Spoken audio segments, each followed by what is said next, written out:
agora a nossa sexta Liver Talks do EPATO Pernambuco 2020. Eu gostaria de agradecer a todos que já estão participando desse nosso evento e gostaria de apresentar os nossos palestrantes de hoje. Inicialmente, eu gostaria de dizer que eu vou dividir essa moderação com a doutora Débora Crespo, nossa colega de vários e vários anos. A Débora é patologista de Belém do Pará, ela é chefe da divisão de doenças transmissíveis da Secretaria do Estado do Pará. É um prazer, Débora, você dividir comigo essa moderação. Os nossos palestrantes internacionais, nós vamos mudar um pouquinho hoje a logística. Vamos começar com a professora Helena Cortez. Eu gostaria inicialmente de agradecer a Helena, que é a professora. Helena pode iniciar, a Débora depois apresentará os moderadores e os apresentadores de caso. Eu agradeço a todos aqui e vamos ter o prazer de ouvir a professora Helena Cortez Pinto. Muito bom dia a todos, mais uma vez.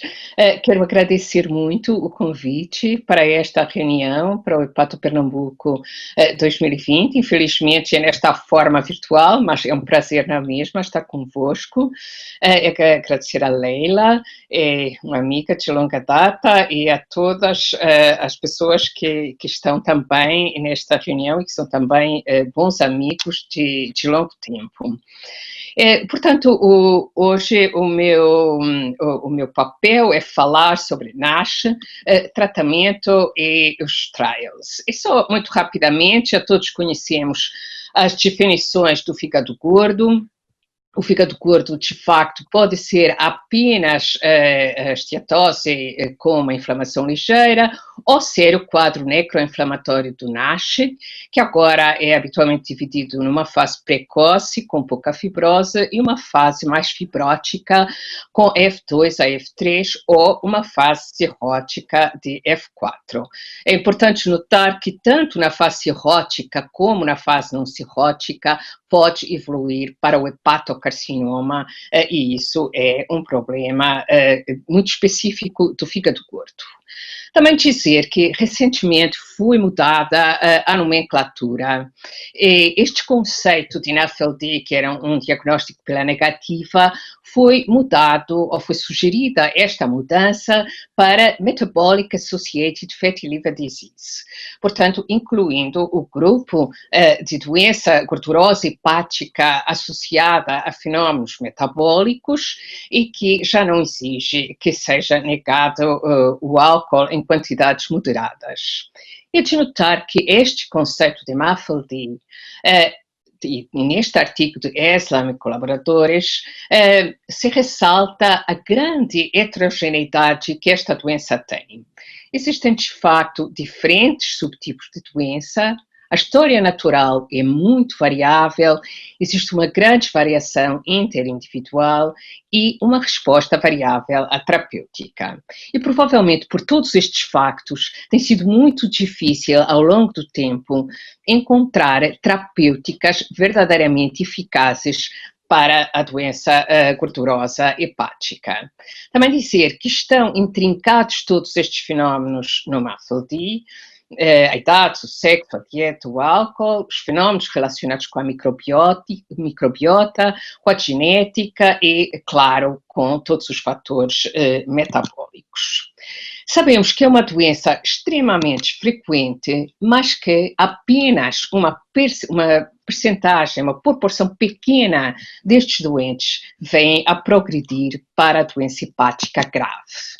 E quando pensamos em tratar estes doentes, precisamos de os identificar. E precisamos de identificar porque eles podem progredir para a doença hepática avançada e para hepatocarcinoma. E daí a importância de os encontrar. E, no fundo, quem é que precisa de ser tratado?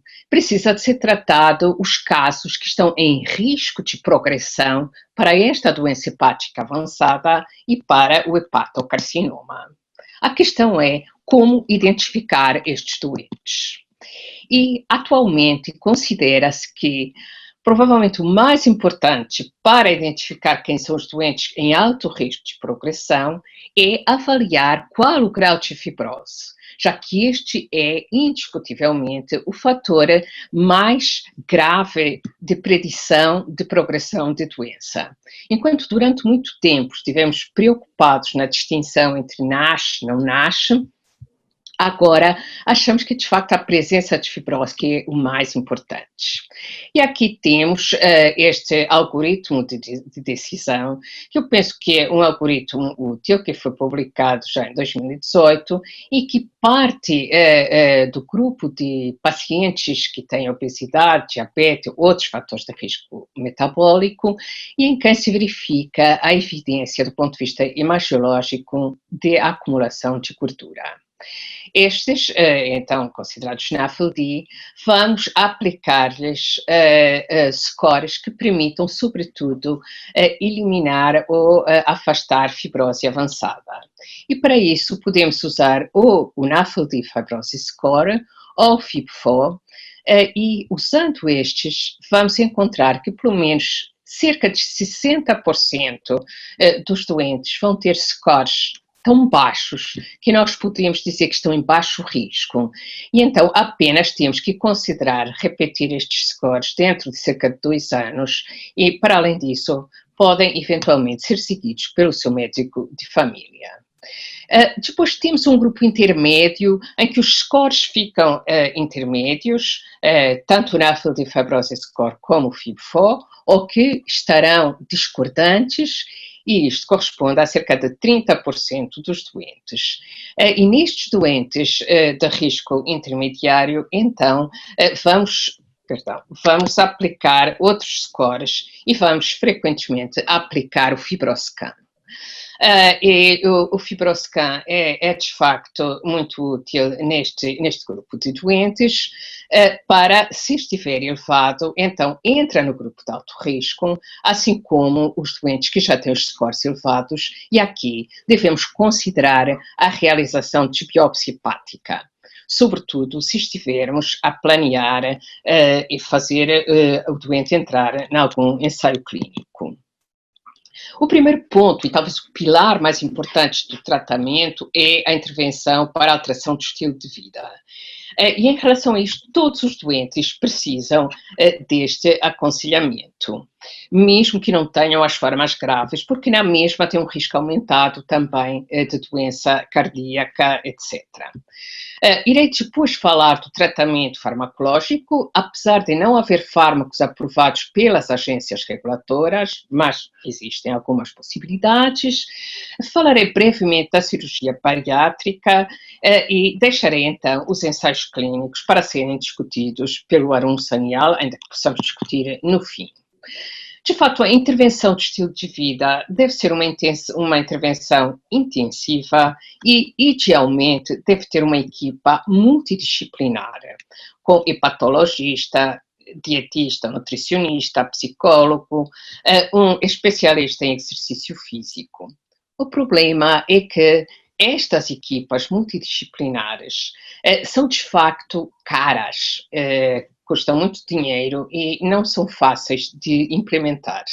No entanto, por exemplo, da nossa experiência em Lisboa, desde há 2 anos que temos uma equipa multidisciplinar e verificamos que, de facto, é muito útil e conseguimos bem melhores resultados do que quando é apenas o hepatologista, o internista, a tentar lidar com estes problemas. De facto, isto já é dito nos guidelines da ISO, em que é dito que a dieta e o estilo de vida são mandatórios em todos os doentes e que, de facto, se conseguimos uma perda de peso superior ou igual a 7%, isto associa-se a uma melhoria histológica significativa. E vou mostrar 3 artigos em que eu acho que fica bem demonstrado essa validade das intervenções no estilo de vida. A primeira é este estudo, que eu penso que todos conhecem, de Pilar Gomes, e que teve depois um editorial de Romero Gomes, e que o que ele verificou foi que a possibilidade de conseguir a resolução da NASH, ou a regressão da fibrose e da esteatose aumentam de acordo com a percentagem de perda de peso. Assim, aqueles pacientes que conseguem 10% de perda de peso vão ter uma altíssima taxa de resolução do NASH e de regressão da fibrose. No entanto, apenas 10% conseguem este efeito de perder 10%. E depois temos que quando eles perdem apenas 5%, então a percentagem de resolução de NASH ou de regressão de fibrose ou melhoria da esteatose é bem menor, ainda que a 70%, portanto uma percentagem maior, consiga esta perda de peso. Isto, peço desculpa, é com uma intervenção bem dirigida, com 52 semanas de duração. Mostro-vos depois este trabalho, e há poucos trabalhos que comparam intervenção no estilo de vida com fármaco. Este é um estudo que saiu ano passado por Ku e colaboradores, e ele foi comparar a dieta e exercício com liraglutide. E é interessante notar que o que ele verificou foi que na fase de intervenção, que era as primeiras 26 semanas, portanto por aqui, se conseguia uma melhoria igual, tanto em termos de índice de massa corporal, como do OMA, como das provas hepáticas ou do CK18. Mas, quando a intervenção era parada, quer fosse o liraglutide ou o aconselhamento nutricional, aqueles que estavam a fazer liraglutide tinham um regresso, portanto, que é este aqui, aos valores anteriores, enquanto aqueles que estavam a fazer dieta e exercício conseguiam manter o seu peso mais baixo, conseguiam manter um OMA mais baixo, e portanto, a conclusão é que, após a descontinuação, a alteração do estilo de vida foi, de facto, mais eficaz. É também interessante este trabalho que foi publicado pelo grupo de Marchesini e de Elisabeth Buccianesi, em que eles foram comparar uma intervenção baseada na web com um programa baseado em grupo. Portanto, este baseado em grupo eram 5 sessões semanais de 120 minutos, com médico e dietista, e o outro era um programa web interativo que reproduzia o programa do grupo e que era também dividida em 5 sessões. E o que eles verificaram foi que a melhoria do ponto de vista histológico não era significativamente diferente entre os dois grupos, sugerindo assim que pode ser importante, pode ser útil, sobretudo naqueles pacientes que não têm tempo para vir a programas de assistência física, e atualmente nós temos muita experiência com isso, que programas baseados na web podem ser igualmente muito eficazes. Passando à farmacoterapia, portanto já disse que não há nenhum fármaco que esteja aceito pelas sociedades, mas temos que a pioglitazona e a vitamina E têm sido os fármacos que têm sido, apesar de tudo, sugeridos com grau de evidência e recomendação B2, apesar de não ser bem evidente qual deve ser a duração da terapêutica. E temos que, recentemente, há 2 meta-análises que me parecem bastante importantes, do grupo de Musso e colaboradores. Esta última, que foi publicada no JAMA em 2017, e o que ele verificou foi que, de acordo com esta meta-análise, a indução da resolução do NASH foi mais eficaz do que, portanto, favorece a intervenção terapêutica em relação aos controles. É o mesmo em termos da melhoria da fibrose de qualquer estadio. Portanto, a meta-análise mostrou que foi favorável para o uso do fármaco. O problema grande da pioglitazona é estar associado ao cancro da bexiga e também associado ao aumento de peso, o que faz com que, em algumas zonas da Europa, tenha sido retirado do mercado. No que diz respeito à vitamina E, ela tem sido, de facto, muito discutida. Penso que é muito usada de uma maneira geral em pediatria, pelas crianças, é muito dada em termos pediátricos. No entanto, eu penso que nunca usou na nossa prática de adultos. E o que se verificou neste estudo recente, publicado no Diabetes Care em 2019, eles foram comparar um grupo a receber placebo com outro a receber vitamina E e outro a receber vitamina E mais pioglitazona. E apenas a terapêutica de combinação mostrou ser melhor do que o placebo em melhorar a histologia hepática nos doentes com NASH e diabetes tipo 2. E neste grupo, a vitamina E não mostrou uma alteração significativa no outcome histológico primário. Falar agora muito brevemente da cirurgia bariátrica, eu penso que vale a pena citar este trabalho que saiu muito recentemente no Gastroenterology, do grupo de Philippe Mathurin e de Lassailly.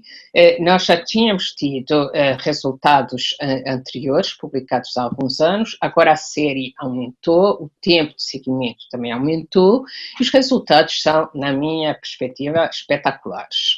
Porque, de facto, verificou-se uma resolução da NASH que depende, sobretudo, da perda de peso. Vocês podem ver aqui que aqueles que conseguiram uma perda de peso superior a 10 quilos tinham uma resolução de NASH em 90%.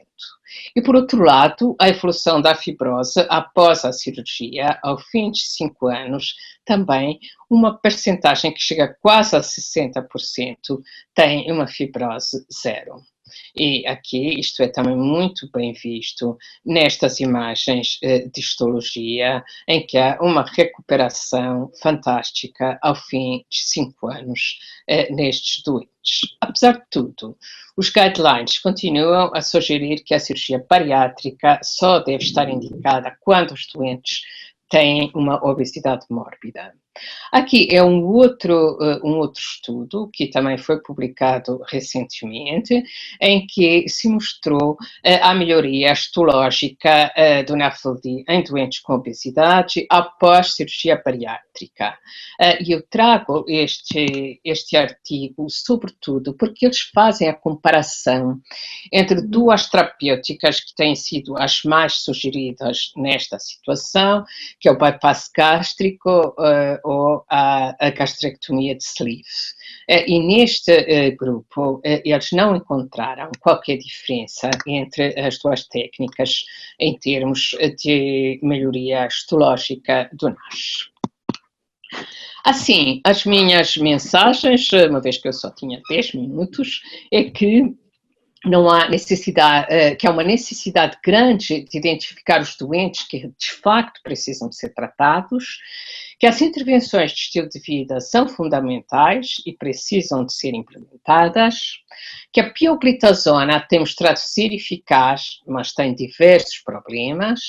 A cirurgia bariátrica pode ser muito efetiva, mas ainda está indicada apenas em doentes com obesidade mórbida, que existem muitos fármacos, como vamos a seguir a ouvir do Arun, existem muitos fármacos em ensaios clínicos, dos quais estamos à espera dos resultados. Alguns deles já temos resultados, como do ácido beticólico, isso vai com certeza ser falado, outros já desistiram, mas finalmente também deixar a mensagem que é preciso haver medidas políticas para reverter a epidemia de obesidade que está por todo o mundo.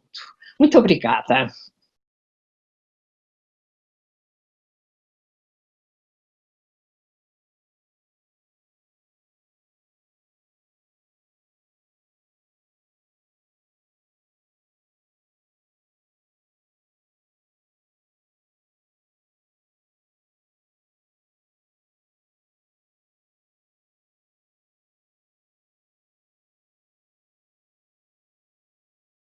De Janeiro. Obrigada, Cristiane. Esteja aqui conosco, o primeiro caso clínico. Eu que agradeço, é um prazer enorme participar do Hepato Pernambuco, na companhia de colegas tão queridos, tanto nacionais como internacionais. Então, quero dizer que eu estou muito feliz, é uma honra estar aqui. Estou procurando aqui, para iniciar o compartilhamento de tela, torcendo para que dê tudo certo. Bom, então, eu vou apresentar o caso de um paciente que nós atendemos pela primeira vez no nosso ambulatório de esteatose no ano de 2014, em fevereiro de 2014, era um paciente do sexo masculino, nessa época ele tinha 49 anos.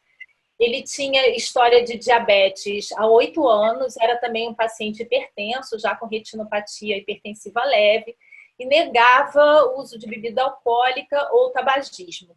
Ele nos relatava que praticava exercício por 20 minutos, basicamente exercício de resistência diário, mas confessava que ele não fazia uma alimentação adequada, era um paciente que escapava bastante com relação à orientação dietética. Ele vinha em uso de metformina, sitagliptina, simvastatina e enalapril. Ao exame físico, ele era nitidamente um paciente obeso, ele pesava 92,5 kg, tinha 1,70 m, com IMC de 32 e apresentava ao exame do abdômen uma hepatomegalia, mas um fígado regular, sem grandes alterações. Trazia consigo uma ultrassonografia abdominal que mostrava uma esteatose grave do fígado, porém sem sinais de doença avançada hepática, sem sinais de hipertensão porta, sem esplenomegalia, enfim, apenas a esteatose no ultrassom do abdômen. Esse paciente realizou uma elastografia hepática com a sonda XL, que mostrou um resultado de 10,4 kPa e um CAP de 368, sugerindo a presença de fibrose avançada e esteatose avançada.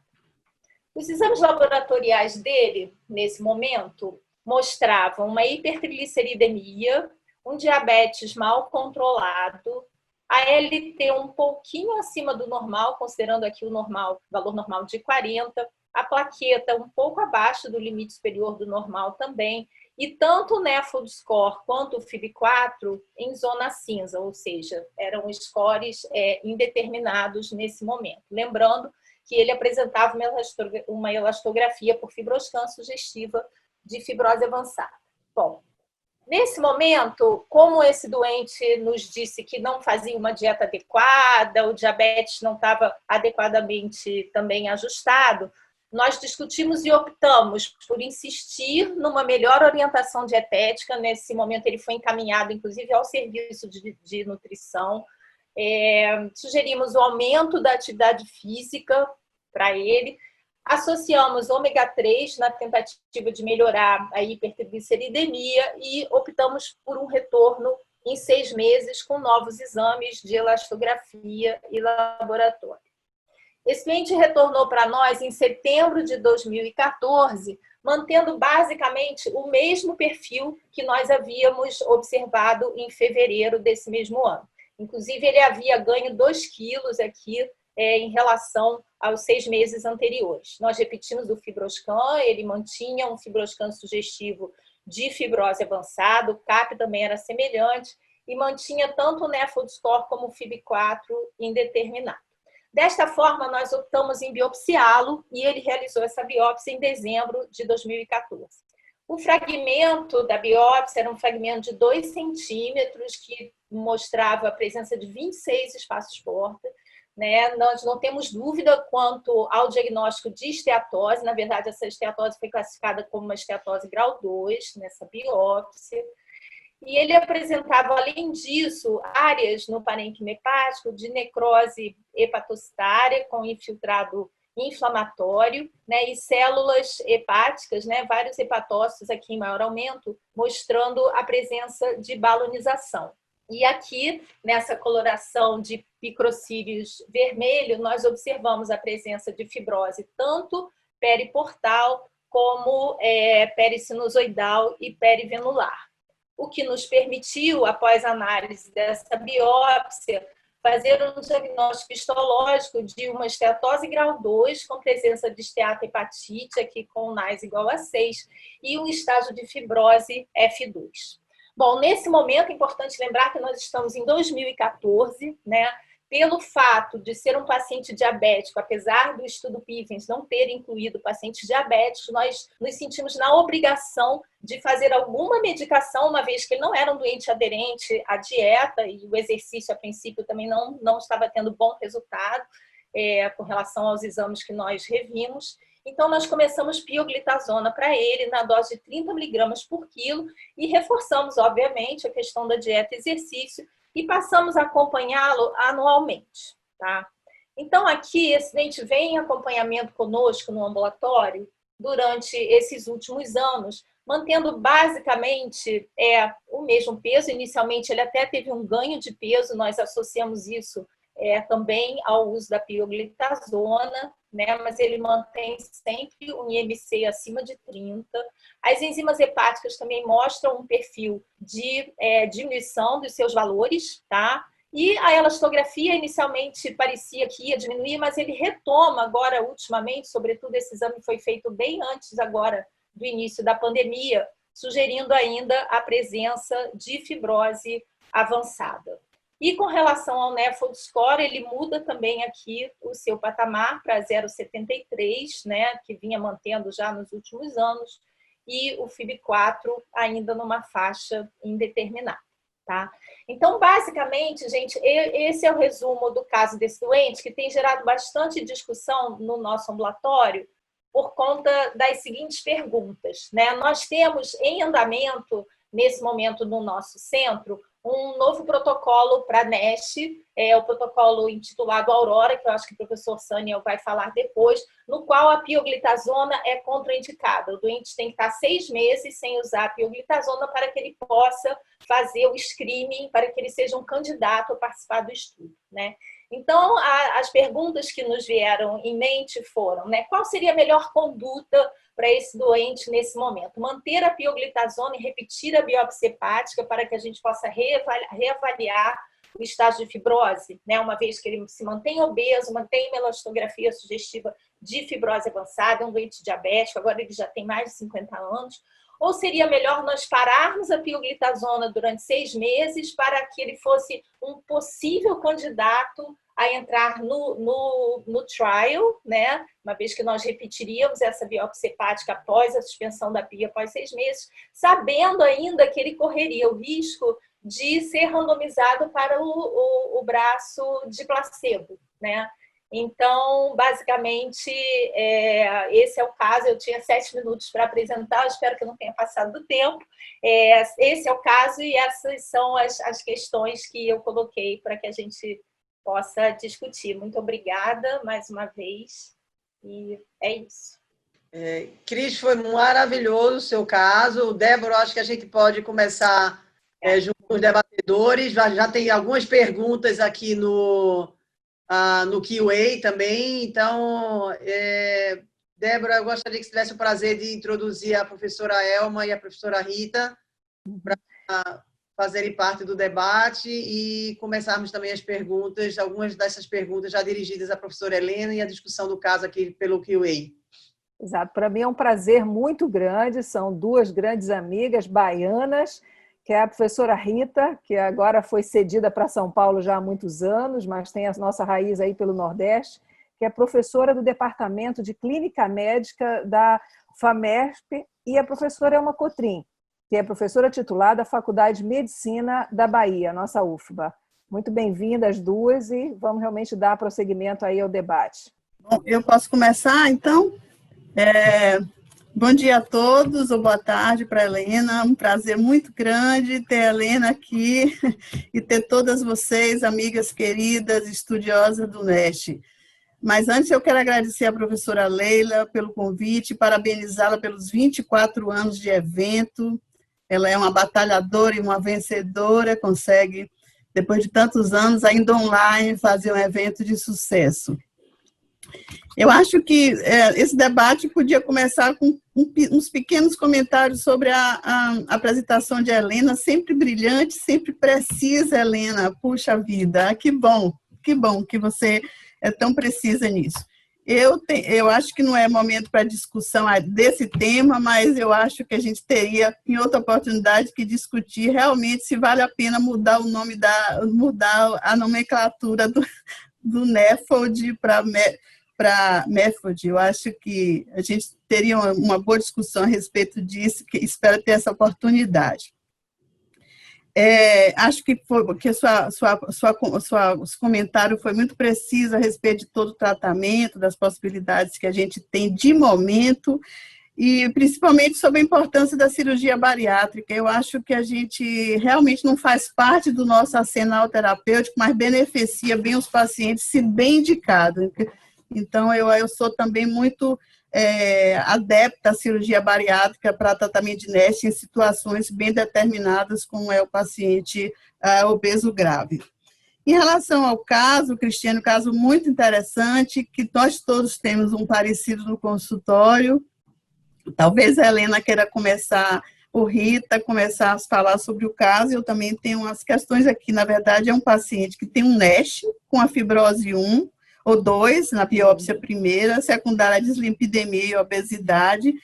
E realmente, diante desse paciente que tem essa fibrose considerada mais leve, que é 1 ou 2, quando se compara com a 3 ou 4, a gente sempre fica na dúvida em relação a que melhor droga introduzir, se deve tratar só fator de risco. Então, eu acho que eu começaria a discussão desse caso em relação à terapêutica de pacientes com fibrose leve. Será que a gente devia só instituir medidas comportamentais e tratar fatores de risco, ou esses pacientes já mereciam de início entrar nesses trials novos, e como você disse, com risco de cair no placebo? Com agravante de que esse paciente é um obeso já quase 2, né? Uma obesidade quase 2. Então, eu acho que a Helena ou Rita podiam continuar, e eu volto depois a falar. Perfeito. Posso continuar, então? Então, assim como a Elma, eu gostaria de agradecer a Leila a possibilidade de estar aqui. Muito obrigada pelo convite. Muito importante para nós estarmos discutindo esse tema aqui. Muito prazer também compartilhar com os convidados internacionais. E eu começaria também a falar sobre a palestra da professora Helena. Uma palestra extremamente objetiva, pontual. Eu concordo com tudo que a doutora Elma falou, a minha colega Elma falou sobre a cirurgia bariátrica, não é? É uma terapêutica que é dirigida para as comorbidades, mas que tem um benefício maravilhoso nos pacientes com NASH. Mas eu gostaria de fazer um comentário sobre a liraglutida. A liraglutida, quando começou a ser usada, foi uma esperança muito grande para alguns pacientes. E para nós também, porque nós presenciamos com com um otimismo muito grande a melhora metabólica e a perda de peso dos pacientes. E eu gostaria de perguntar para a Helena qual é o lugar que ela vê hoje para a liraglutida dentro do nosso arsenal terapêutico, porque é caro, mas eu vejo que é muito importante com relação à redução do peso inicial, e isso muitas vezes pode ser definitivo para o paciente continuar com a sua perda de peso. Então, eu gostaria de ouvir o seu comentário com relação a isso. Eu poderia fazer já o comentário sobre o caso e aí depois as respostas, ou você prefere, Débora, que a doutora Helena já responda? Eu acho que pode abrir o debate, a professora Helena já pode trazer contribuição, e você botou um ponto importante também. Nós que atuamos no dia a dia, a gente tem uma expectativa muito grande. Esse caso mostrado, você viu que a fibrose ela progride e um fator que persiste, que é o peso. Então, realmente, criar uma motivação e trazer isso além do horizonte das medidas, que a gente sabe que é um público de dificuldade. Essa sua pergunta, eu acho que é de interesse de muitas pessoas, Rita. Então, não podemos perder a oportunidade, professora Helena, trazer realmente a sua opinião pessoal. Obrigada. Primeiro, muito obrigada por todos os comentários tão positivos, obrigada, e também cumprimentar as pessoas que ainda não cumprimentei.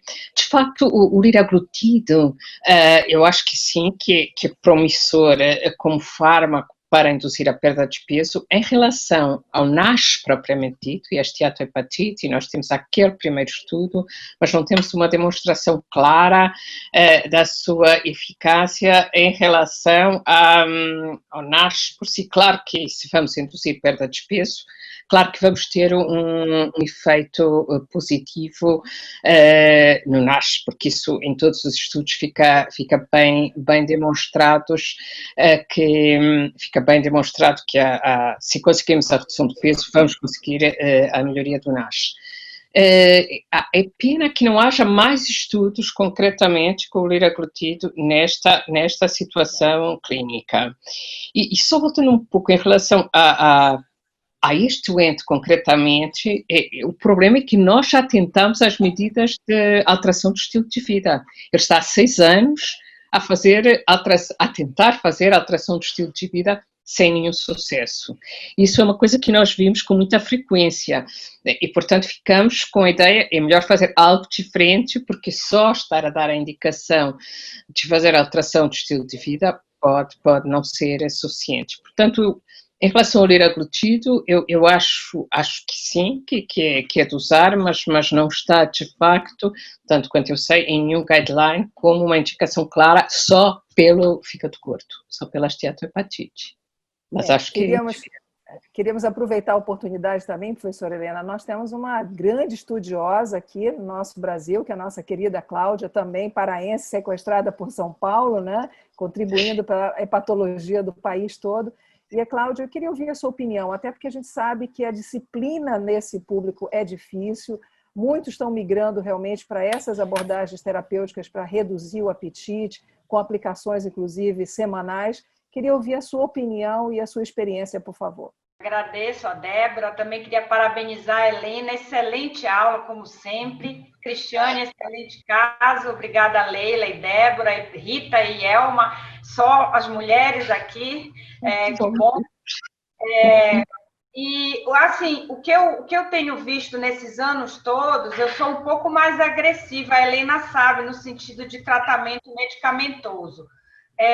Porque eu, como a Cristiane, assim, a partir de F2, eu não fico esperando só medidas de hábito de vida, né? Porque se você for olhar os trials novos, eles são até com eficácia menor do que a pioglitazona e a vitamina E, né? Em termos de resolução do NASH. Então, eu acho que esses pacientes, a partir de F2, que eu já considero fibrose significativa, eu já associo a uma droga. E das drogas que eu associo, particularmente, eu prefiro, de fato, a pioglitazona.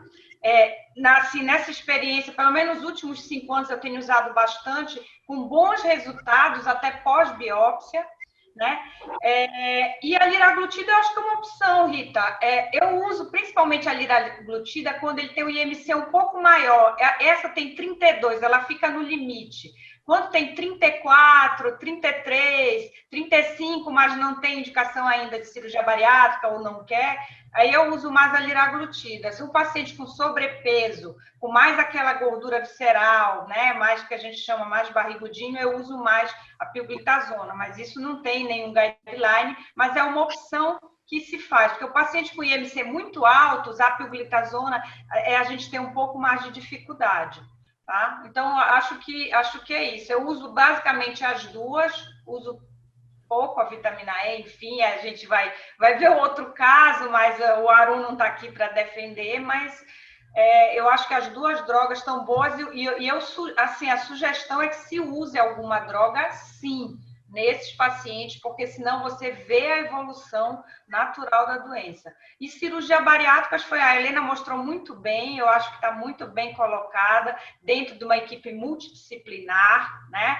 Com todos, com hepatologista, com cirurgião, com nutricionista, com psicólogo, e em casos selecionados, né? E a tendência é que se faça isso também em fibrose um pouco mais avançada, F3, F4 sem hipertensão portal, porque, de fato, esses pacientes, como a Elma comentou, têm uma evolução boa, se bem indicado e bem acompanhado. Tem várias perguntas no chat, viu? Exatamente, eu vou começar a fazer algumas perguntas aqui do chat, tem inúmeras perguntas. A Cristina também quer comentar o caso, até Arun já está dizendo daqui a pouco ele vai entrar. Então, assim, o professor André Lira, colega nosso também aí da UFBA, da Bahia, pergunta que pacientes com scores elevados devem ir direto para a biópsia hepática ou, idealmente, deveriam ser submetidos à elastografia antes e somente se também se sugestiva de biópsia avançada, partir para a biópsia? Eu pessoalmente faria sempre primeiro elastografia, nunca me basearia só nos scores, até porque para nós também é muito fácil fazer elastografia e, portanto, avançaria sempre para a elastografia. Mais difícil às vezes é a opção depois da elastografia, se a elastografia já é sugestiva de fibrose avançada, em princípio avançaria para a biópsia, mas aí também depende muito do que é que tem a oferecer ao doente, da idade dele, se tem ensaios clínicos que estão em curso e que possa incluir o doente num desses ensaios, mas sempre com a elastografia primeiro. Eu concordo com a Helena, eu concordo com a Helena, eu acho que a elastografia e os scores faz parte da avaliação pré-biópsia, porque nós estamos indicando cada vez menos biópsia, mas lembrar que a biópsia às vezes é importante. Então, eu acho que esses dois parâmetros vão nos ajudar a decidir sobre a biópsia naqueles casos que a gente tem dúvidas, André. Eu gostaria também de acrescentar, nós também estamos usando, e eu acho que o exemplo desse caso aqui, o paciente inicialmente tinha os scores de fibrose baixos e na elastografia se mostrou elevado, né? Eu acho que esse é um bom exemplo para a gente dizer que a elastografia ajudou. É verdade. E a professora Chiara, né, do Rio de Janeiro, pergunta por que não iniciar a vitamina E e também não insistir nas medidas dietéticas e perda de peso, já que são essenciais para a melhoria do NASH. Mas eu acho, não sei se a pergunta é para mim, eu acho que, claro, que tínhamos que fazer as medidas, mas neste caso o doente já estava fazendo essas medidas há algum tempo sem nenhum efeito. Devo dizer que nós não temos nenhuma experiência em Portugal com a vitamina E, raramente usamos vitamina E no NASH.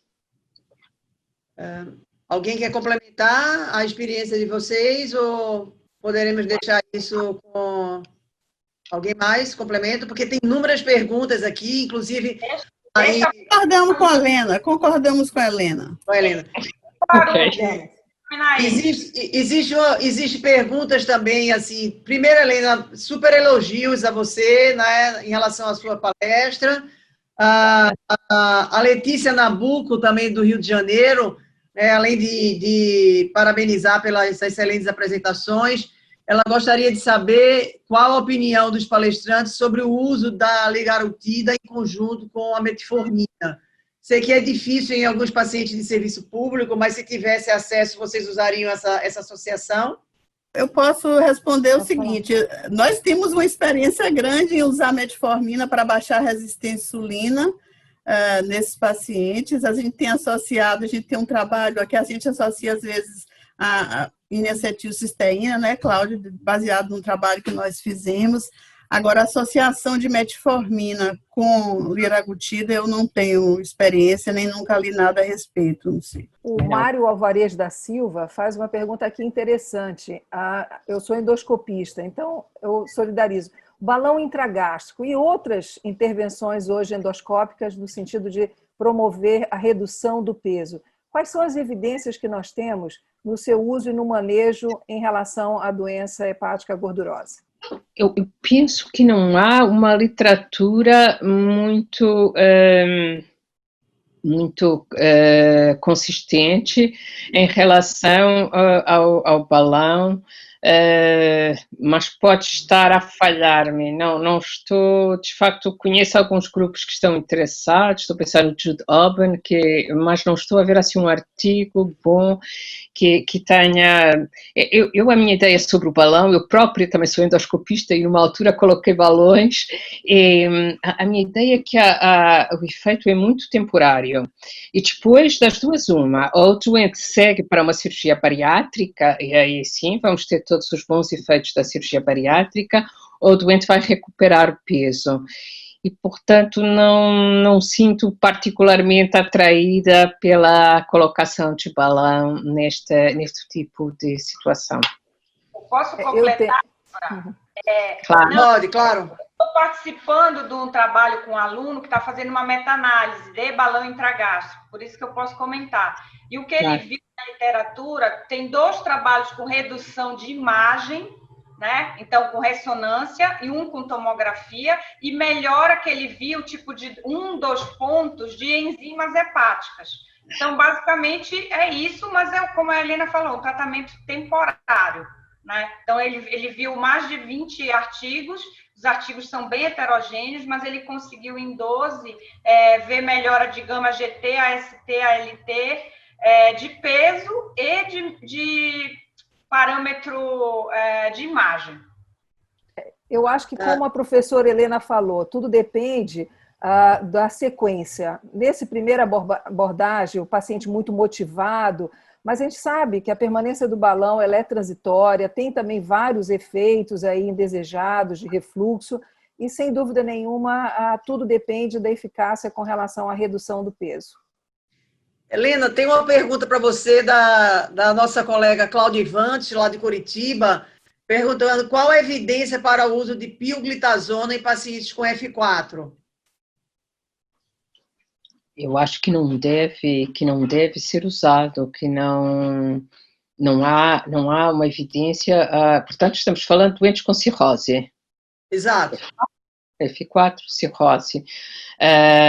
Não me parece que haja uma grande evidência de eficácia, por um lado, nem em termos de segurança. Também eu pessoalmente não tenho experiência de usar em doentes com cirrose NASH. De facto, cirrose NASH é muito difícil de tratar. E não sei, eu pessoalmente não usaria, de facto. Helena é uma grande estudiosa de nutrição também, então, além de ser excelente hepatologista, estuda muito nutrição e tal. Helena, você tem alguma dieta de preferência para indicar para os seus doentes na rotina clínica? Eu acho que isso interessa muito a quem está nos assistindo. Algum que, desculpa? Algum tipo de dieta? Você recomenda algum tipo de dieta? Nós temos muito a indicação da dieta mediterrânica. Que é aquela que aqui em Portugal é, de certa forma, mais, não sei se é mais fácil, mas penso que aí também não será difícil, mas é basear muito a dieta, de facto, em determinados tipos de legumes e de frutos, e evitar as carnes vermelhas, mais peixe. Claro que a dieta mediterrânica tem sempre aquela questão que tem uma pequena quantidade de álcool, de vinho, que está indicado. E por acaso eu vi que há uma pergunta aqui no Questions and Answers que pergunta que essa pergunta é a pergunta mais difícil de responder, que é se nos doentes que têm F0, F1, se há lugar a permitir algum consumo de álcool. Eu habitualmente digo aos pacientes que acho que é melhor que não bebam, mas para eles foi muito importante beber 1 ou 2 bebidas, digamos 2 no homem e 1 na mulher, que será aceitável se não tiver cirrose, claro. Se tiver só o tal F0, F1. Em relação à dieta, é de facto a dieta mediterrânica, mas a minha experiência é que é completamente diferente o meu aconselhamento sobre a dieta ou aconselhamento de uma dietista que leva 40 minutos ou 50 minutos falando com cada paciente, você come isto, então agora passa a comer aquilo, do que só dar indicação generalista que depois muitas vezes não resulta numa alteração real na forma como o doente se alimenta. Helena, tem uma pergunta aqui da Fátima Barreto, que é colega nossa aqui no Instituto do Fígado, que ela pergunta que se no paciente maior com fibrose F2, maior que F2, você já iniciaria a pioglitazona e por quanto tempo, mesmo nos pacientes jovens ou idosos? Portanto, ela põe no doente com mais de F2. Bom, num doente com mais de F2, se tivesse disponível, tentaria antes introduzir o doente num ensaio clínico. Destes ensaios, nós tivemos o do obeticólico, depois tivemos o do elafibranor, que agora foi terminado, mas esses doentes eu procurava sempre introduzi-los num desses ensaios. Se não tivesse o doente e não quisesse mesmo entrar num ensaio, sim, poderia começar a pioglitazona. Sim. Existe outra pergunta também do André Wortmann, né, do Sul, perguntando como é a rotina sua, se você usaria em centros que haveria disponibilidade do uso da elastografia por ressonância no lugar da biópsia hepática. Não, nós não temos nenhuma experiência de usar a elastografia por ressonância. Nós usamos sempre só a elastografia vulgar, de FibroScan, e depois, nos casos que achamos necessário, avançamos para a biópsia. Não temos disponível no nosso centro a realização da elastografia por ressonância. O Vitor Barros nos pergunta se há alguma experiência dos colegas, em vez da ligarotida, com alguns outros similares de EPL1. Desculpe. Off-label tem a semaglutida, que tem muitas pessoas já utilizando off-label, né? Já tem sido utilizada aqui para alguns. Agora, experiência acumulada, não sei quem tem. Inclusive, a nossa querida Mônica Viana está fazendo o depoimento dela aqui, que a experiência dela é excelente, exatamente com o uso da semaglutida. Obrigada, Mônica, por trazer. Foi ótimo, Débora. Eu ia comentar isso após, eu já vi que ela tinha comentado. Eu fiz a pergunta primeiro do Marcos primeiro. Foi ótimo. Complemento aí. A gente esperaria o que a liraglutida nos oferece, assim, que a gente já tem, e com uma melhor opção de ser apenas uma vez por semana. Eu acho que isso faz uma diferença para o paciente aí. É porque melhora a questão da adesão também, né? Facilita muito. Uhum.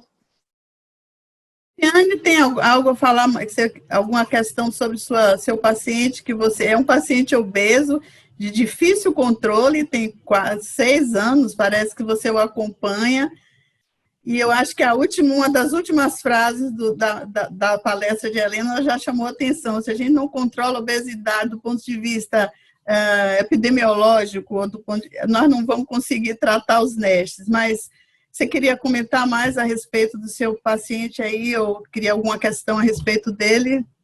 Não, rapidamente, eu queria só comentar que realmente nós pensamos em fazer a liraglutida, mas ele não tem condição econômica de arcar com custo. Ele é um paciente lá do hospital universitário, né? Um paciente que é atendido pelo SUS, então ele não tem como arcar com o custo da liraglutida. Eu queria só saber a opinião de vocês, se vocês biopsiariam ele em uso de pioglitazona, se vocês suspenderiam a pio por 6 meses para tentar que ele entrasse em algum trial. Eu queria só saber, porque são todas maravilhosas. Então, professora Helena, Elma... A idade... Eu só queria interromper um pouquinho para dar as boas-vindas ao professor Arun Sanyal. Welcome, Arun. Thank you very much indeed for... Hello. You between great ladies around you. All the panel is for the woman. You are the king now. I am in very good company. We are quite finished the first case here, Arun, now. I have a few questions to finish this case. Sure. And there is one question, Elena, before you answer. Sorry to change for English now because Professor Arun joined us.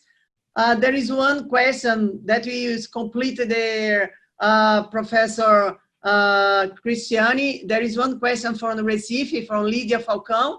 That is the case read presentation. If you had re-biopsy these patients to evaluate the inflammation after use the pioglitazone, and how many years after you could do another liver biopsy? So the question is for me. Well, I think that in this case, in fact, he has done the other 6 years ago. And if, in fact, you would be able to enter the Cenicrivirox study, the Aurora, I'd probably try to stop the pioglitazone for 6 months and then repeat the liver biopsy to see where it stands. But I was just asking his age, because I cannot remember exactly. How old is the patient? He's 55 years old now. Ele 55, 55. Yeah, I'd probably try to stop the pioglitazone, see what happened, and then do the liver biopsy. But I think it's very, very difficult. Now, I'd also discuss this a lot with the patient, because it also depends how the patient feels his disease and how wishful he is to enter a clinical trial with the difficulties that it has. So I think that the opinion of the patients in this case is very important. Yeah. Let me just complete a question made by Monica Viana. She's just reinforced she wants to know the experience of the group using semaglutide in patients that have diabetes and also steatohepatitis or steatosis. If anybody has experience of the use of this semaglutide with the patients with diabetes. I do not have. Arun, can you answer this? Yeah, so we have a small experience, not a huge experience. And so unfortunately, this may be completely a bias of how patients are referred to us, because I'm a hepatologist. So what has happened is we have some patients where the diabetologist started liraglutide or semaglutide or dulaglutide. And then after 1 year, they still see the liver enzymes are elevated. And then they refer to us and they have quite significant NASH. So it may be because of the referral pattern. As a hepatologist, I see the non-responders.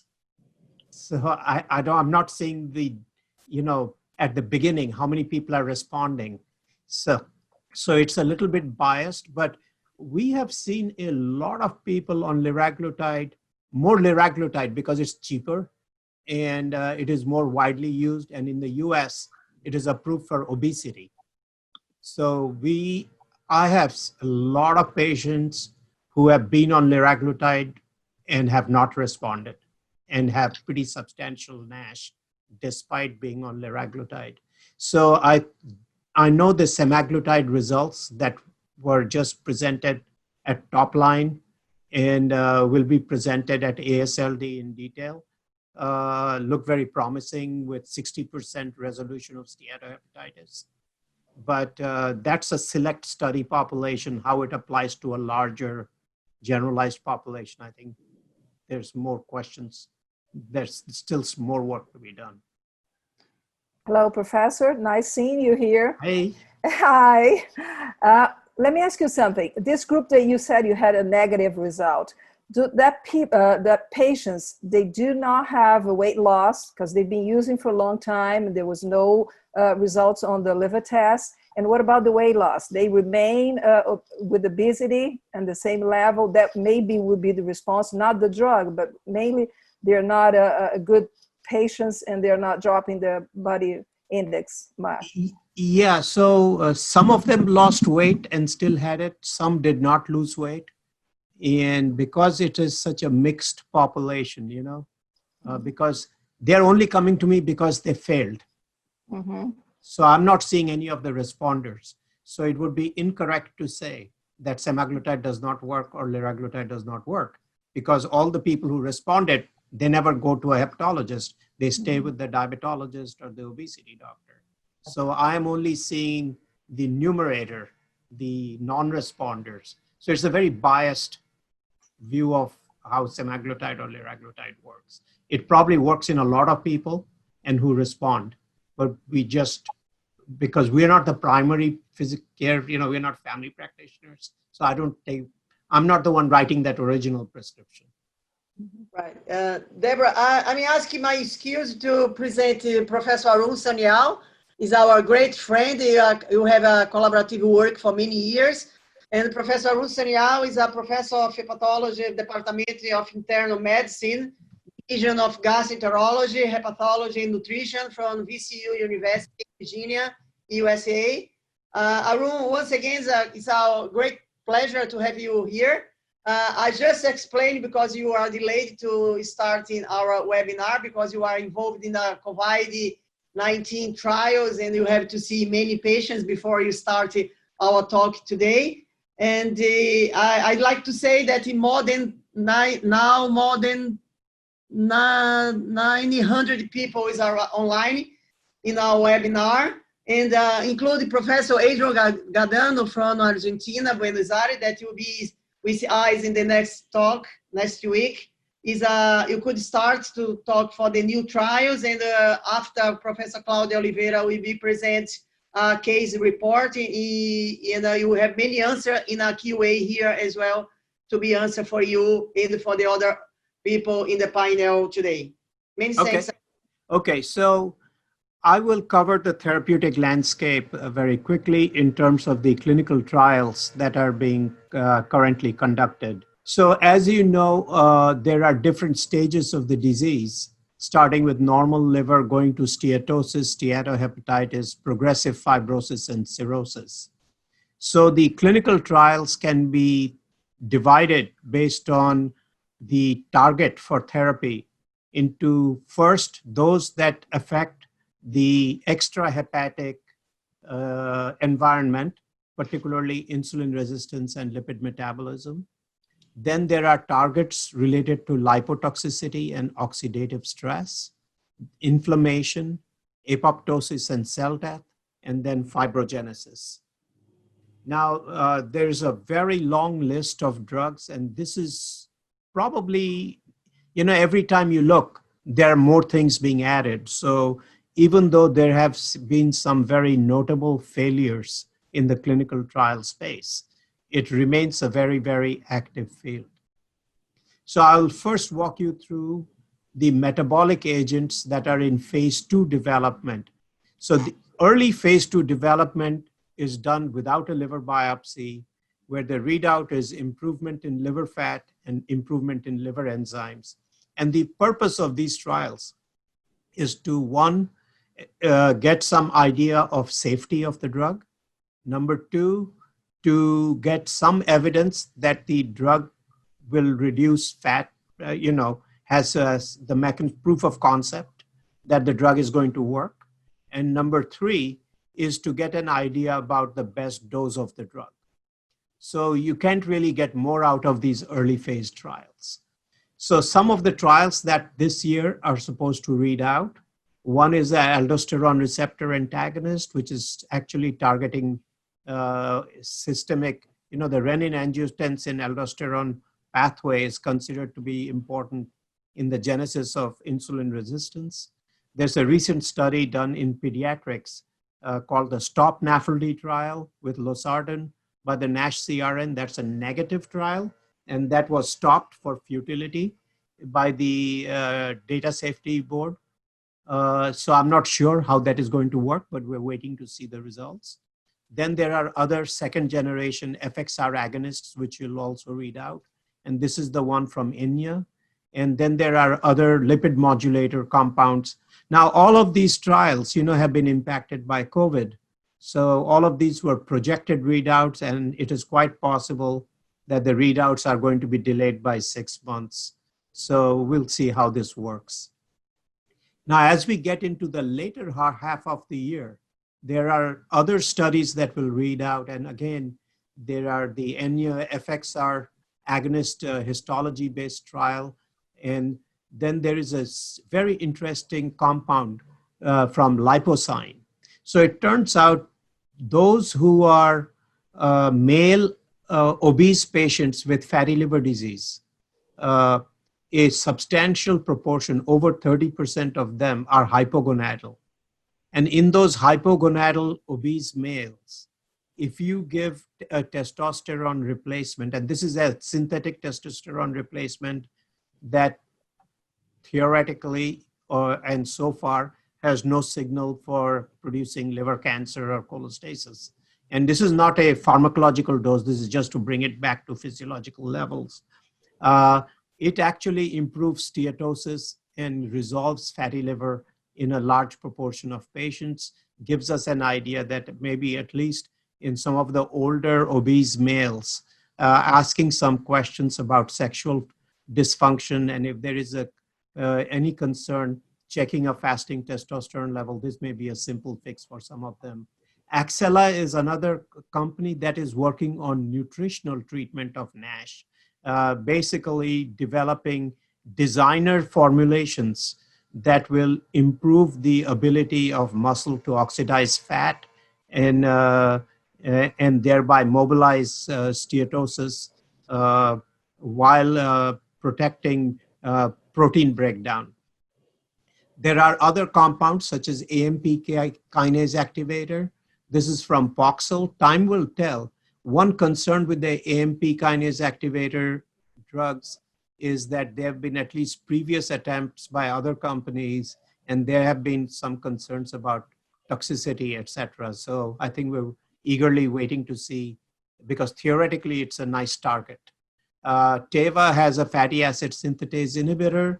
There's some very early phase data that has been presented showing that at least based on liver fat, it improves, it decreases liver fat and relatively safely. Remember, previous fatty acid synthetase inhibitors had some skin toxicity. So far, this has not been reported with this molecule. Iloxibat, ilobixibat inhibits bile acid reabsorption from the intestine. And so essentially, as you know, cholesterol is converted into bile acids. And then if you do not reabsorb your bile acids, then you keep pulling cholesterol into bile acids and reduces free cholesterol and the lipid profile. This is a small proof of concept phase 2A study. This will read out also in a month or two this year. And then there are FGF21 receptor studies. 89 Bio is a different molecule than the molecule that is actually being used by Bristol Myers for Falcon trials. Now, moving on to more advanced trials, there are studies with thyroxine beta receptors. These are Viking molecule, which has already read out in 2019, very positive, looks just like the Madrigal data, and is rapidly moving into phase 3. There are other compounds. We've heard about the MSDC modulator, which was the Sirius molecule. The NGM282 is a FGF19. FGF19 is released from the intestine when it binds with bile acids, bind FXR, and basically has a very FXR-like phenotype, but has been shown to improve fibrosis and NASH both. Saroglitazar is a PPAR alpha gamma that has been shown to improve hepatic steatosis. It was presented at AASLD last year. The histology-based data will come out this year. There are a whole bunch of other things. We just talked about semaglutide, but there are Akira is another FGF21 molecule, which reduces liver fat. And in those who improved liver fat, there was also improvement in fibrosis. We want to see the details of the histology. The individuals, this is a very small study. Total N is only 80. So in the individual groups, there are only 10 to 20 patients in individual groups, very small studies, so it needs to be confirmed. The Sel-Delapar study, unfortunately, as you know, last year was halted because of concerns about hepatotoxicity. Turns out it was nothing, but time will tell whether this will be resumed or not. Lanifibranor probably is the most exciting molecule in NASH right now, in my view. The phase 2B data, the top line results were just announced a month and a half ago, and improves not only resolution of steatohepatitis, but both fibrosis as well. And this will be presented at AASLD and will probably very rapidly move into phase 3. Tropifexor is another FXR agonist with a small molecule, not with a bile acid structure. The results of this with the histology will be presented at AASLD. And then there are secondary studies with FGF19, which are also histology-based studies in those with advanced fibrosis. These will read out next year. The FGF21 from Bristol Myers will read out next year.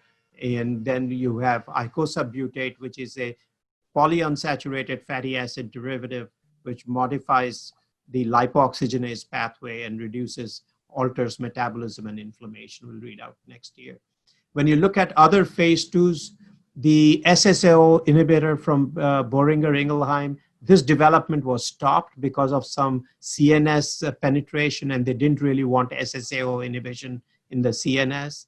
There are other molecules that are currently under study, but this whole pathway, I think there's some concern about some safety. There are other pathways looking at liver-derived mesenchymal cells. I don't know where they are in development and whether they'll actually meet their target in reporting out these data this year.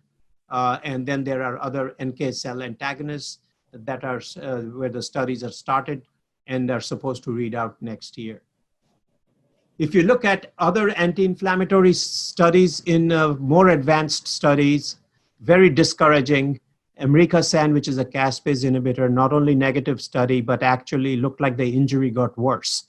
So it tells us that once a cell is injured and wants to die, preventing that only makes the cell die in a different way. Cilofexor, this is the combination study from Gilead. The results are modest. They're not really striking. So there's all of these combinations with these FXR, ACC inhibitor, and ASK1. But these combination data, in my view, they're not substantially better than some of the leading monotherapies out there. And then there is a study with tropifexor and cenicriviroc, which is ongoing, which should read out next fourth quarter of this year. Now, looking at phase 3, to summarize, elafibranor, big study with 1,000 patients, completely negative studies, unfortunately. And this actually study is being stopped. Further development for NASH will be stopped. OCA clearly improves fibrosis. You know that. This is ongoing, probably is the furthest along in clinical trials. And FDA has asked for the study to go on to get more clinical outcomes data. And I guess this is based on benefit risk analysis, where just meeting the fibrosis endpoint alone was not considered sufficient. We know that the thyroxine beta receptors are looking very good, very well tolerated drugs, very good effect in phase 2 studies on improving steatosis, NASH, a modest effect on fibrosis. And I think the phase 3 trials are going to clearly have to show that you are reducing disease progression. And then Aramcol is a fatty acid synthesis inhibitor, where in phase 2, it again improved fatty liver, decreased activity, effect on fibrosis was much more modest. It is in phase 3, currently recruiting. It's got a long ways to go, as you can see. If you look at where they will read out, there's still quite a ways to read out. So some of these molecules have failed. Some have tolerability signals. In NASH, we're talking about treatment for a long time. So the safety bar has to be very, very high. And so sort of that is where we've landed. We know that some of the downstream phase 3s like selonsertib failed. Belapectin, the galectin trial, the phase 2 was largely a negative trial. In a subset, they thought there was some signal for efficacy. This is going to be repeated. This study is going to be repeated. And the cenicriviroc study is ongoing. And hopefully this will read out, you will get into, we are still a little ways from, in 2021, we might get the initial readouts from the Aurora trials. So that's sort of the overall therapeutic landscape. Impossible in 10 minutes to cover each and every trial in detail. Hopefully I've given an overview. Thank you.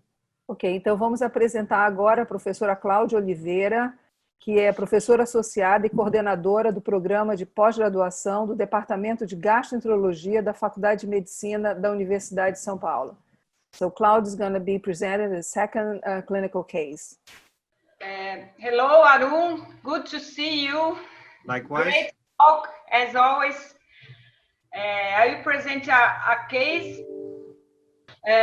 Então, é uma paciente do sexo feminino, de 58 anos, procedente de São Paulo, uma paciente assintomática, que foi encaminhada do endocrinologista porque tinha aumento de enzimas hepáticas e um ultrassom com esteatose em 2012. A paciente já tinha, por 10 anos, diabetes, obesidade por 15 anos, dislipidemia e hipertensão 10 anos, não tinha uso de álcool, cigarro, e teve uma história de uma oforectomia 20 anos antes por uma neoplasia ovariana. Então, 20 anos ela praticamente estava em menopausa, né? Tinha um pai com diabetes, mãe obesa e dislipidêmica, e tinha 12 irmãos com diabetes. Na época que ela chegou, ela usava simvastatina, glibenclamida, captopril, isso por cerca de 10 anos.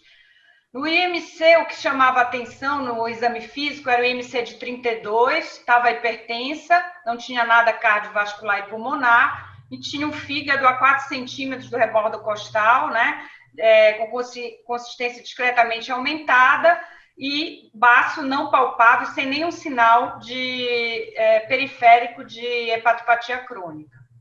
Essa paciente, ela teve todos os exames negativos do ponto de vista viral, cobre sérico ceruloplasmina, foi afastada a hepatite autoimune, tinha um antimúsculo liso 1/40, mas inespecífico, tinha uma ferritina aumentada de 412, saturação de transferrina normal.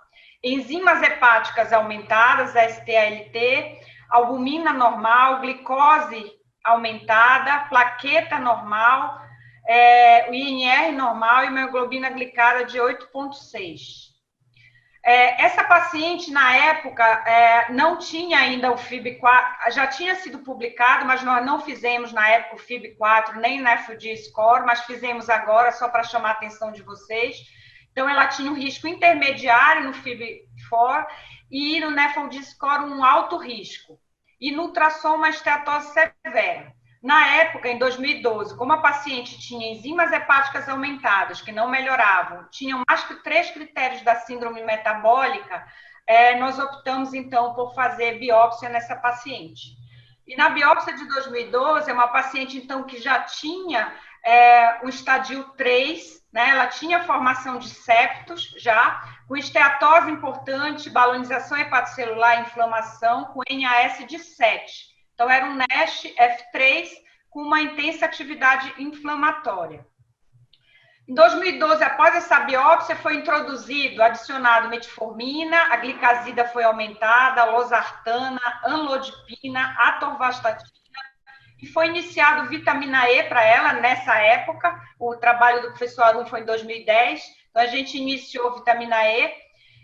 Nós usávamos aqui, por conta do trabalho que publicamos, N-acetilcisteína, e foi solicitada mudança do hábito de vida. Ela não teve melhora em 6 meses com o uso da vitamina E, não houve redução da enzima hepática, ela não aderiu, ela aumentou de peso, vitamina E foi suspensa. Em 2014, então, a paciente, num fibroscan, né, já tinha um F4 com uma esteatose importante. E na endoscopia tinha só gastrite erosiva. Essa paciente continuou em acompanhamento, então só com as drogas já mencionadas, exceto a vitamina E. Mas em 2015, ela teve uma piora na progressão do índice glicêmico, e nós introduzimos, então, pioglitazona, da mesma forma que a Cristiane, e após 1 mês de pioglitazona, essa paciente já começou com melhora do índice glicêmico dela, a LT-ST normal, fizemos um eletro nessa paciente, era normal, e isso começou em 2012, ela começou pioglitazona em 2014, em 2017 ela teve um IAM, ficou 10 dias internada, fez um cateterismo com angioplastia e foi adicionada algumas drogas pelo cardiologista, além das que nós já havíamos iniciado. O interessante dessa paciente é que no momento que ela fez o IAM, mais meses depois, 4 meses depois, ela fez uma tomografia de abdômen e que a tomografia já não mais observou a grande quantidade de esteatose nessa paciente. Tá? Então, com 3 anos de pioglitazona, essa paciente diminuiu muito a esteatose que ela tinha, ela melhorou de peso em 2018, melhorou as enzimas hepáticas e teve um FibroScan mais recente também com valor mais baixo. Aqui dá para ver mais ou menos essa evolução, então as enzimas hepáticas com aumento das enzimas, né? E em 2018, já com 3 anos de pioglitazona, a paciente teve uma enzima hepática normal, gama-GT normal, a glicemia um pouco melhor do que ela já tinha, e o FibroScan foi decaindo ao longo dessa evolução. E essa paciente é uma paciente também que a gente está pensando em rebiopsiar para que ela entre em algum trial clínico. Então, as perguntas que eu tenho para o professor Arun, para a professora Helena e para todos do painel em cirrose, em fibrose avançada, a gente já comentou isso antes, mas eu queria ouvir a opinião do professor Arun também. O que você usaria? Vitamina E mais pioglitazona? Uma delas? Tem alguma situação que se usa ou não? Se tem alguma consideração com a vitamina E em diabéticos, em cirróticos? E o que você recomendaria se você tivesse acesso a novas drogas agora para esse caso? Obrigada. Muito obrigada, Cláudia. Thank you very much indeed. Arun, you could answer some questions. Okay. Can we put the screen? Yeah, can we put the screen with the questions? Perfect.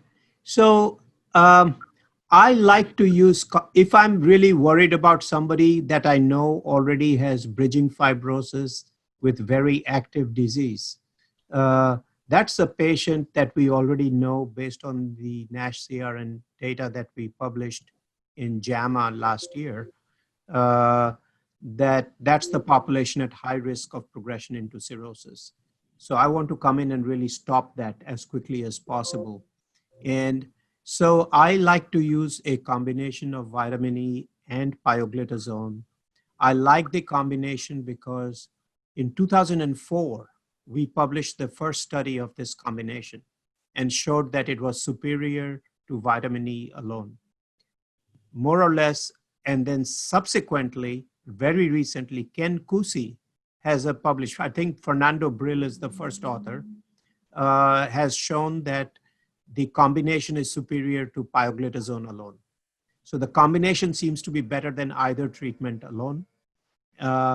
And so for that reason, number two, even in those with advanced fibrosis, there's a retrospective study from Indiana with Villa Gomez, who showed that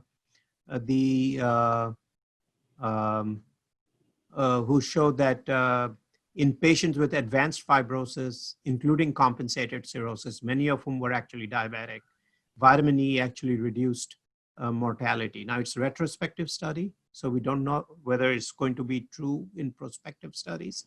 But if you combine all of that, it makes sense to use the combination. And it also addresses the issue of whether vitamin E can be used in diabetic patients. In Flint, there was a subset of people in the placebo arm who were previously on vitamin E, who came in and they were diabetic. And they actually did okay, and there was no toxicity, and there was no, they actually had a similar response rate within the placebo arm as the people not on vitamin E. Similarly, based on the study from Indiana, the cirrhotic patients tolerated it quite well and actually had less outcomes. So I think it's okay to use vitamin E in this setting. Certainly, it is safer than obeticholic acid or some of the other molecules where there have been reports of people developing sudden ACLF and subacute liver failure and severe drug-induced liver injury, particularly in the PBC population. Of the new drugs, you know, if you have to pick one drug, the only drug, two drugs that have improved NASH and fibrosis both are FGF19 and lanifibranor. And between the two, lanifibranor is orally available and, you know, and to my knowledge, is not associated with a significant weight gain, unlike some of the other PPAR gammas. Because, you know, all PPAR, these combinations are not the same because one drug there may be two drugs which are PPAR alpha gamma. One is 70% alpha, 30% gamma. Other could be 30% alpha and 70% gamma. So the profiles, even though they're both all PPAR alpha gammas, they may have different profiles. So I think Lani really, for that reason, if I had to pick one, that would be, I think, the one to pick based on the results so far. Elena, would you like to complement something? Can you put your phone on? Elena, can you put your phone on, please? Okay, I already put it, I'm sorry. No, I'd just like to add that, in fact, I showed the slide of this study from Bril, from Cusi, the one that shows that the association of pioglitazone with vitamin E is more effective than vitamin E. In fact, vitamin E did not show it to be effective, and this was only in patients with type 2 diabetes, but still, in fact, the association could be useful. I don't know exactly why, but I have this feeling that in Europe, most people do not use vitamin E. And I do not have experience in using vitamin E, but in fact, for example, this study very well supports the use of the association of vitamin E with pioglitazone. Yeah.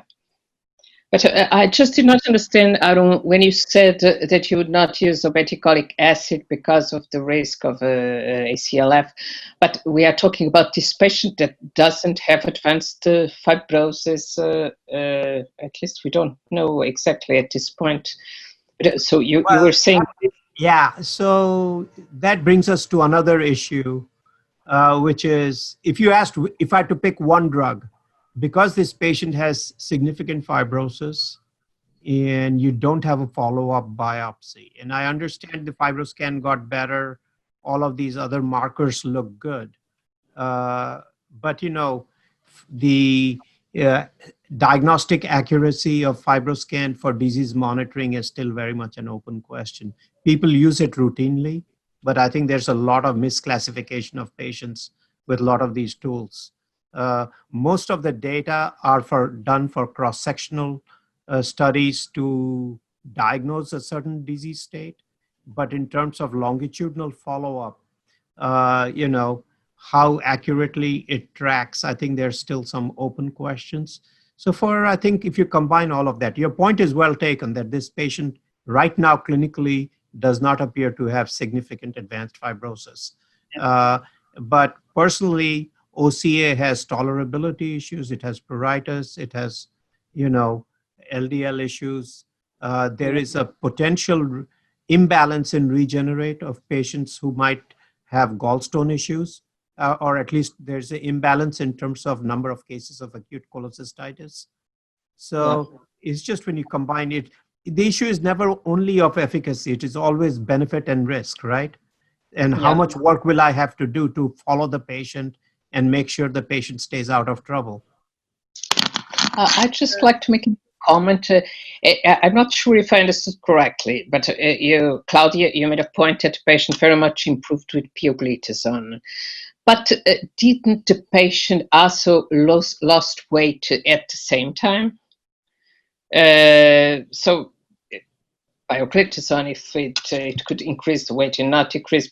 So the possibility I'm seeing is that all this benefit on this table, if you put the slide before this one, and you see the patient improved since 2017 or no, 2014, couldn't it be just because she was able to lose weight? No, the other after this one, the slide number 8. The next because one. Yeah, the next slide number 8. Because what I always see is that, so the patient in 2016 started to improve. She improved the aminotransferases and the gamma-GT, and we don't have here the weight.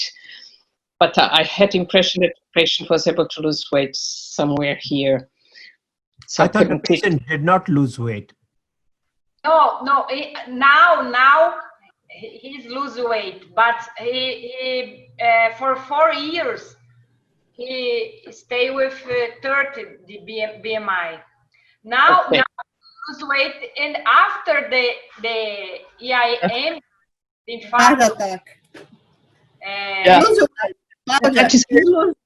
He lose weight after heart attack? Yes. Yes. Improve. Yeah, that is very interesting because I think that patients, after having a cardiovascular event, are much more keen to lose weight than after all the years that we tell them to lose weight. In their minds, I think that the cardiovascular disease is really, I remember some patients that also lose weight just after the myocardial infarction, and ask, but why now? It's, oh, because now I have a cardiac situation. So it's interesting how patients see their liver disease or their heart disease. It's very interesting. Can I take this opportunity, Arun? There is some questions about vitamin E. And for example, Rosamar from São Paulo, Ribeirão Preto, asked how is safe to use vitamin E, especially in the patient who is having cardiac arrest recently. What's your opinion? If you keep, if you stop, if there is any relationship with this cardiac arrest, you use vitamin E? So there are two ways to look at this. One is to look at the entire population. And, you know, there was a meta-analysis published a long time ago now, 15 years ago, suggesting that at 800 units and higher, there was a small but statistically significant increase in all-cause cardiovascular mortality. But this has not been reproduced. That meta-analysis included there was an imbalance in the number of male smokers in those who got the vitamin E. And so that was not really accounted for. Subsequently, those same studies plus additional studies have been reanalyzed with up to 1 million patients. And there's really no signal that the vitamin E at that population level increases all-cause mortality or cardiovascular mortality.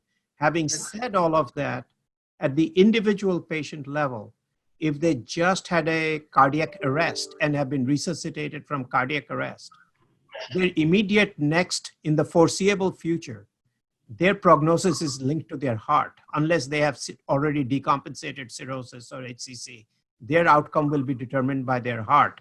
So I would give them some time and focus on making sure the cardiac status, do everything possible to make sure that the cardiac status is stable. If they have stage 2 or stage 3, they are not going to die of their liver disease in the next 6 months or even a year.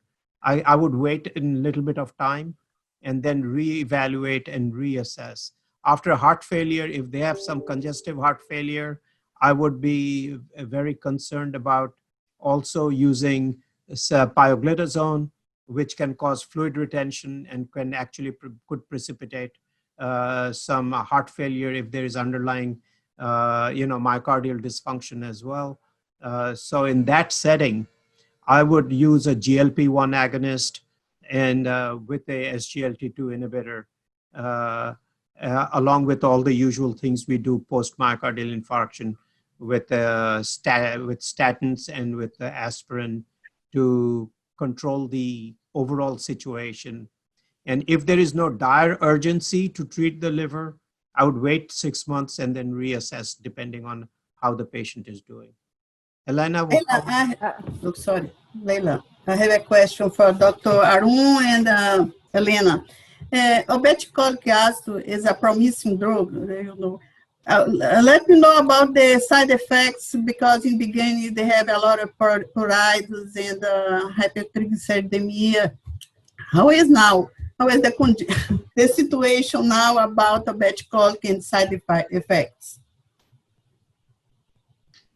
So there are 4 principal side effects with obeticholic acid. First is pruritus. So pruritus occurs, depending on whether you ask the patient or the patient tells you, the incidence of pruritus is a little bit different. If you keep asking the patient, are you itching? 50% of the patient will say, yes, I am itching. But the number of people who have severe itching and need to actually stop their treatment because of the pruritus is actually quite small. And there are now well-established methods by reducing the dose, adding some skin lotions, etc., a little evening sedative to keep the pruritus manageable. Number 2, is the LDL cholesterol.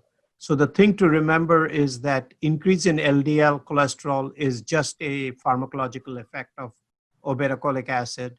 The LDL cholesterol, the significance of this increase depends on what your baseline LDL is. So if your baseline is 200, going from 200 to 220 has a very different implication and has a much bigger impact on cardiac risk than if you go from 100 to 120. So where you start on the LDL, is very, very important. Most of that increase in LDL can be managed with statins. And even in the high-risk patients, by intense statin therapy or by using highly effective statins like rosuvastatin, switching away from some of the lesser active statins like pravastatin to more active statins like rosuvastatin, in the great majority of cases, you can manage the LDL cholesterol. The third potential toxicity is the risk of cholecystitis. And personally, I think we don't have really a lot of data here. My bias is that before giving OCA, I would do an ultrasound. And if somebody has gallstones and they have symptoms, I would get that. I would not start OCA in that patient till the symptomatic gallstones are taken care of. If they do not have gallstones, or if they have one or two small gallstones and are completely asymptomatic, I would be okay with starting it, but I would monitor those patients closely and make sure if the patients have any significant symptoms of biliary colic that they report back to us so that we recognize it early and get that taken care of. Is your experience, Elena, the same experience, Elena? Well, I think that's in the, yes, I think that a drug with, in fact, is very severe side effects. And I think that the problem is that, on the other hand, the margin of effect was not very, very much impressive, the benefit that was found. So I'm not sure if in the future this will be, I tend to think that in the future this probably will not be a drug that will have a very important role, but that's, at least in the setting of NASH. I think that PBC and other things are a little bit different, where the side effects could be counterbalanced by a very good efficacy. So I would also have some reservations regarding the future of obeticholic acid. And I think Aaron very well explained these three major side effects that are quite, because also NASH is a disease that's mostly asymptomatic. And so patients starting to have a symptom that is quite upsetting, it's something that is difficult to accept or to explain to patients. That's my opinion. Deborah, I think you have many questions, but the time is quite longer. I have one question from Professor Nelia Hernandez from Uruguay, that she asked, let me lose, I think I lose the question here. She asked if, would you repeat the liver biopsy if you do not have any clinical trial option after the treatment? This question is for me or for Aaron? It's, for Aaron or you, if you have no... I think that in general, that's a big problem. The issue of doing a liver biopsy if you are not planning to enter the patient in any clinical trial or in any treatment. And I think that in this case, the solution mostly depends on the patient and to which extent does he wish to know exactly where he stands in the severity of the disease. But probably I would not do a second liver biopsy if I was not planning to put him in any clinical trial, and I would wait. Sometimes I have these patients waiting for an opportunity to start a clinical trial, and I do the liver biopsy only on the occasion that I have a clinical trial that I think he could enter. I agree with Helena, and my only additional thing I would say is there are few patients where you have a conversation about bariatric surgery. if your treatment will change based on the results of the biopsy, then you have a reason to do the biopsy. If you're not going to do anything different, then exposing the patient to the risk of the biopsy does not make sense. Leila, tem duas perguntas aqui bem clínicas do nosso colega Francisco Vanderlei sobre a questão do ultrassom mostrando esteatose grau... Débora, please, in English. I was going to do both. Okay. A pergunta, tem muitos talvez não falem inglês. A ultrassom mostrando esteatose grau 1 e 2 justifica pedir uma elastografia? E a outra é a colega Simone Conde. Qual a experiência dos palestrantes no uso de probióticos e simbióticos em pacientes com NASH? There are two very clinical questions here from colleagues. One is asking, if you have an ultrasound showing steatosis, grade 1 or 2, would you do elastography in all cases? And what experience from our colleagues about using probiotics in patients with NASH? If I can answer the first, if I have a patient with steatosis grade 1 or 2, I'd first do him the scores, the FIB-4 and NAFLD fibrosis score. And I would only advance to the FibroScan if they are elevated. Although I think there's some bias on that, because usually in our clinic and probably Arun and your experience, we are referred to with patients that already have passed through other doctors, and so they are kind of willing to do something else. And so sometimes we do the FibroScan more because the patients were referred to us. But if I'm going to make an algorithm for GPs to decide who are the patients they should refer to a center, I would base this on the scores. And so only the patients who have high scores, I would refer them for doing elastography and the other evaluation.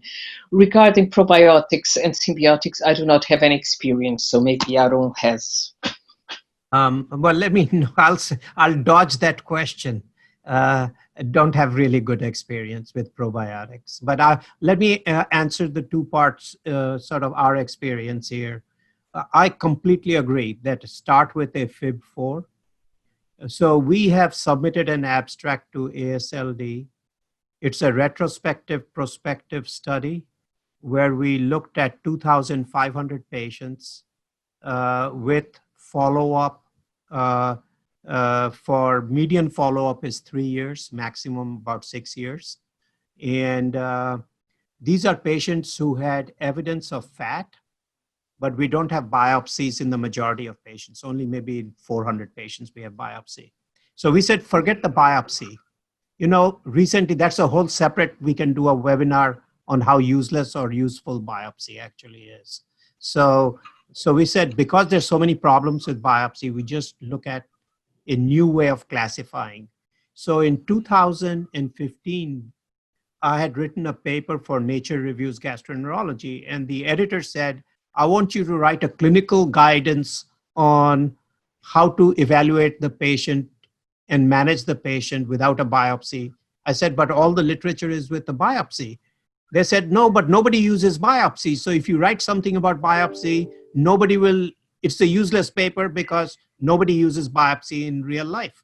So only a few academic people use biopsy, but in regular practice, only about 5% of people are using biopsy. So I made some stuff up. So, but it was never really validated. So we validated that. And one of the big things that comes out of it is something as simple as a FIB-4 is incredibly good at predicting clinical outcomes. So your all-cause mortality, if your FIB-4 is less than 1.3, was 0.2 over this time frame. If it was between 1.3 and 2.6, your mortality was 1.2%. And if it was more than 2.6, it was 8%. This is within a median 3-year follow-up time frame. For liver-related outcomes, if it is less than 1.3, the liver-related outcome rate was about 1%. Between 1.3 and 2.6, it was about 5 or 6%. And then if it was more than 2.6, then it jumped to about 20% during this time frame. And so, you know, this very nicely tracks. And basically, this is a long way of saying that Helena's approach is actually really, that's the way to go. And it's actually unclear to me whether doing a fibroscan adds more to assessing prognosis above and beyond FIB4. So we were unable in this study to be able to clearly demonstrate whether doing a fibroscan on top of the FIB4 really adds much more to the value. And you know, the FIB4 costs almost nothing and is widely available. So we really think that this is something that could be very clinically applicable. So if you have ultrasound steatosis, you get your FIB4. If your FIB4 is below 1.3, stay in primary care, family practice, focus on metabolic syndrome, diabetes, cardiovascular disease. Intermediate, you have to do one-by-one assessment. And for those definitely above 2.6, you should refer to a hepatologist or gastroenterologist. Yes. Débora, desculpe. Fala, Helena, vai, Helena. I was just saying that we are trying to put in our GPs algorithms and computers weights that their FIB4 comes out automatically if the patients go to a regular checkup or something. That it would be easy for them to get the information from the FIB4 because it's very, very easy to have it automatically. But I agree completely with Arun and happy to hear that this concept was kind of confirmed. Yeah, I think more and more, you know, we're just trying to, even if histology is fantastic, the reality is patients don't want a biopsy and the diabetologists will not refer for a biopsy and the family doctors will not refer for a biopsy. There is good data now in the US that in the Kaiser Permanente, which is a large healthcare system, that less than 1% of patients who we would otherwise say by hepatology standards should have a liver biopsy. Less than 1% actually have had a liver biopsy. And I just don't see that changing. So we need to figure out a different way to manage these patients. Yeah. Eu queria só contribuir com a resposta dos probióticos e simbióticos. I just finished with a student a meta-analysis and systematic review about symbiotics and probiotics in NASH, and I sent to publication, and nothing happened. It's not good for NASH, nothing happened about NASH, no results. I think one of the problems in the entire microbiome field is that the literature is not very good quality because all the studies on the microbiome in NASH basically demonstrate that there are changes in composition. But what does that mean? How is the microbiome change translate into NASH or progressive fibrosis? What happens to the function of the microbiome?